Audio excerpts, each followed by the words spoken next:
السلام علیکم، اعوذ باللہ من الشیطان الرجیم، بسم اللہ الرحمن الرحیم۔ یہ سورہ ملک ہے۔ سورہ ملک مکی ہے اور اس میں 30 آیتیں اور 2 رکوع ہیں۔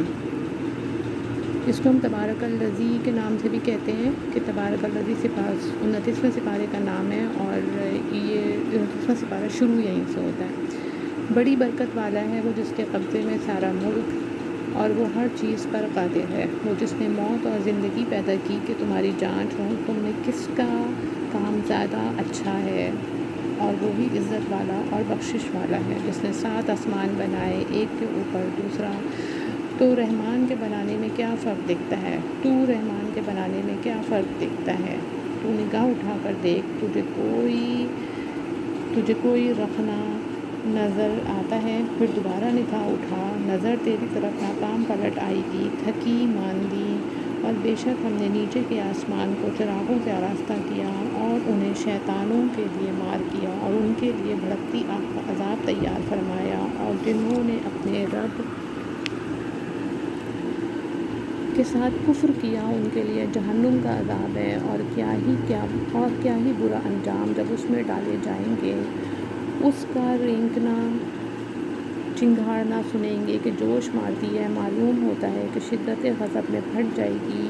جب کبھی کوئی گروہ اس میں ڈالا جائے گا، اس کے داروغہ ان سے پوچھیں گے کیا تمہارے پاس کوئی ڈر سنانے والا نہ آیا تھا؟ کہیں گے کیوں نہیں، بے شک ہمارے پاس ڈر سنانے والے تشریف لائے۔ پھر ہم نے جھٹلایا اور کہا اللہ نے کچھ نہیں اتارا، تو تم تو نہیں مگر بڑی گمراہی میں۔ اور کہیں گے اگر ہم سنتے یا سمجھتے تو دوزخ والوں میں نہ ہوتے۔ اب اپنے گناہ کا اقرار کیا تو پھٹکار ہو دوزخیوں کو، بے شک وہ جو بے دیکھے اپنے رب سے ڈرتے ہیں ان کے لیے بخشش اور بڑا ثواب ہے۔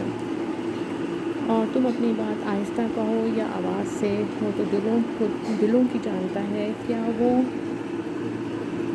نہ جانے جس نے پیدا کیا، اور وہی ہے ہر باریکی جانتا۔ خبردار وہی ہے جس نے تمہارے لیے زمین رام یعنی تابع کر دی، تو اس کے رستوں میں چلو اور اللہ کی روزی میں سے کھاؤ اور اسی کی طرف اٹھنا ہے۔ کیا تم اس سے نڈر ہو گئے جس کی سلطنت آسمان میں ہے کہ تمہیں زمین میں دھسا دے جب بھی وہ کانپتی رہے، یا تم نڈر ہو گئے اس سے جس کی سلطنت آسمان میں ہے کہ تم پر پتھراؤ بھیجے؟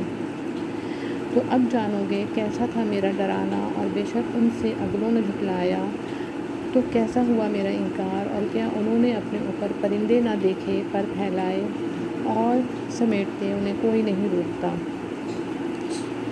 سوا رحمان کے، بے شک وہ سب کچھ دیکھتا ہے۔ یا وہ کون سا تمہارا لشکر ہے کہ رحمان کے مقابل تمہاری مدد کرے؟ کافر نہیں مگر دھوکے میں۔ یا کون سا ایسا ہے جو تمہیں روزی دے اگر وہ اپنی روزی روک لے؟ بلکہ وہ سرکش اور نفرت میں ڈھیٹ بنے ہوئے ہیں۔ تو کیا وہ جو اپنے منہ کے بل اوندھا چلے زیادہ راہ پر ہے، یا وہ جو سیدھا چلے زیادہ سیدھی راہ پر ہے؟ تم فرماؤ وہی ہے جس نے تمہیں پیدا کیا اور تمہارے لیے کان اور آنکھ اور دل بنائے، کتنا کم حق مانتے ہو؟ تم فرماؤ وہی ہے جس نے تمہیں زمین میں پھیلایا اور اسی کی طرف اٹھائے جاؤ گے۔ اور کہتے ہیں یہ وعدہ کب آئے گا؟ اگر تم سچے ہو تو فرماؤ یہ علم تو اللہ کے پاس ہے، اور میں تو یہی صاف ڈر سنانے والا ہوں۔ پھر جب اسے پاس دیکھیں گے کافروں کے منہ بگڑ جائیں گے، اور ان سے فرما دیا جائے گا یہ ہے جو تم مانگتے تھے۔ تم فرماؤ بھلا دیکھو تو اگر اللہ مجھے اور میرے ساتھ والوں کو ہلاک کر دے یا ہم پر رحم فرمائے تو وہ کون سا ہے جو کافروں کو دکھ کے عذاب سے بچا لے گا؟ تم فرماؤ وہی رحمان ہے، ہم اس پر ایمان لائے اور اسی پر بھروسہ کیا۔ تو اب جان جاؤ گے کون کھلی گمراہی میں ہے۔ تم فرماؤ بھلا دیکھو اگر صبح کو تمہارا پانی زمین میں دھس جائے تو وہ کون ہے جو تمہیں پانی لا دے نگاہ کے سامنے بہتا، نگاہ کے سامنے بہتا؟ بے شک یا رب العالمین، صدق اللہ العظیم۔